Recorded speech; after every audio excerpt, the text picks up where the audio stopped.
Ni pohon ni daun fresh lah. Daun ayak mesin.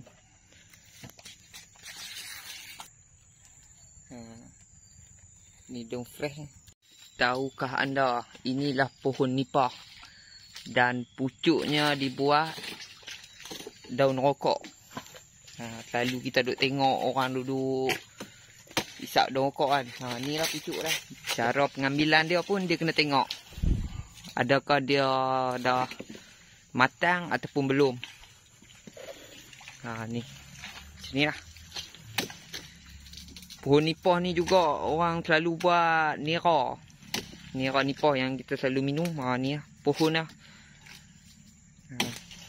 Dia ada proses lagi. Beberapa proses. Belum proses mengering. Dia proses mengoyak. Selalunya pucuk yang kita ambil ni, dia akan simpan dulu. Selama 1 hari. Baru kita boleh koyak. Kalau kita terus ambil terus koyak, susah sikit nak koyak sebab dia ada getah lagi. Dia masih bergetah. Inilah. Bukan kata senang cara pembuatan rokok daun. Selalu kita hanya isap saja. Tapi kita kena modah lah ni. Hutan payah bakau untuk memasuki dia. Kalau dah layak sangat pun dia mati pohon lah. Pohon dia tak tahan juga kalau tenggelam ayak sentiasa. Jadi dia bersulam lah dengan pohon bakau, pohon langgadai. Dia ada lah celah-celah ni. Kita tengok pengasuh dia. Kalau pengasuh dia ni besar, besar lah dia. Macam ni, dia besar lah sikit. Tapi dia ada lagi besar. Kalau kita tengok pengasuh dia kecil, kecil lah dia. Lagi satu nak ambil pun bukan boleh main ambil.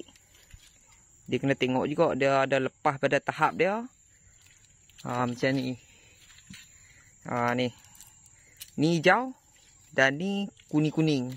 Lepas lah pada pengasuh dia. Macam ni lah. Proses membuat rokok daun.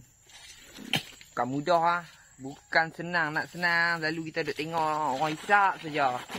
Kita tak tahu cara pokok dia, cara pengambilan dia. Inilah. Ada bukan? Ni pucuk yang muda. Pucuk ni dia tak lebih pada pengasuh dia lagi. Pengasuh ni bermaksud tepi dia. Ni pucuk. Ni pucuk. Tepi dia ni pengasuh.